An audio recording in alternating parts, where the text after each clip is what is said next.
বাংলা তামিল তেলেগুৰ পৰা আৰম্ভ কৰি আপোনালোকে গম পাইছিলে ৩৮,০০০ গীত তেওঁ পৰিৱেশন কৰিছিলে। গতিকে এই আমাৰ প্ৰাণৰ শিল্পীগৰাকীয়ে ৩৮,০০০ গীতৰ ভিতৰত NK প্ৰডাকশ্যনৰ ৰত্নাকৰ নামেৰে এটি গীত, এটি কেছেটত জুবিন গাৰ্গে এটি গীত পৰিৱেশন কৰিছিলে। সেই গীতটো এতিয়া জুবিন তুমি আমাক এৰি গলা গৈ আমাৰ মাজৰ পৰা হৈ আছা যোন বেলি তৰা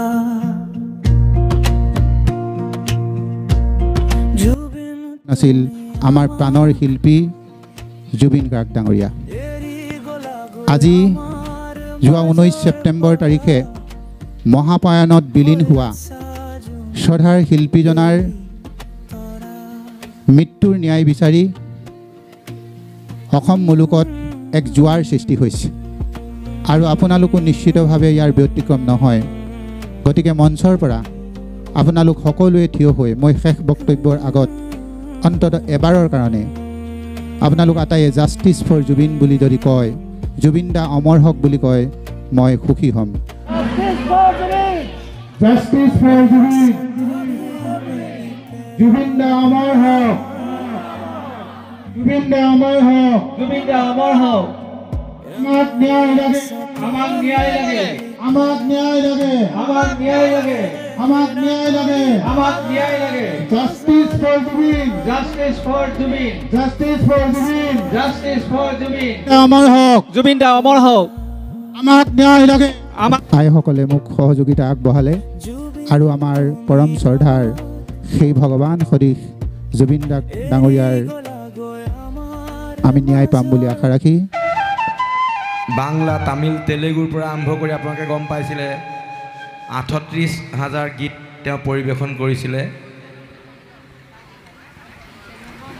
গতিকে এই আমাৰ প্ৰাণৰ শিল্পীগৰাকীয়ে ৩৮,০০০ গীতৰ ভিতৰত NK প্ৰডাকশ্যনৰ ৰত্নাকৰ নামেৰে এটি গীত, এটি কেছেটত জুবিন গাৰ্গে এটি গীত পৰিৱেশন কৰিছিলে। সেই গীতটো এতিয়া আমাৰ প্ৰিন্সিপিয়া নেওগে আপোনালোকক গাই শুনাব, এবাৰ শুনকচোন।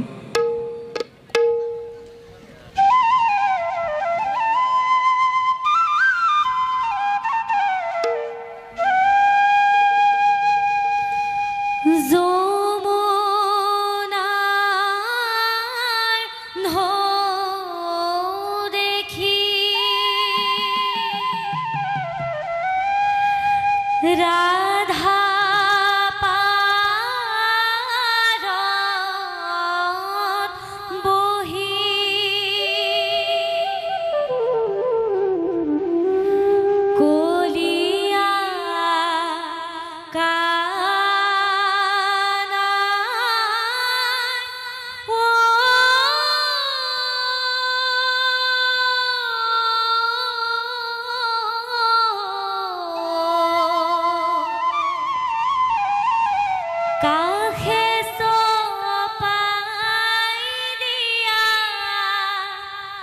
না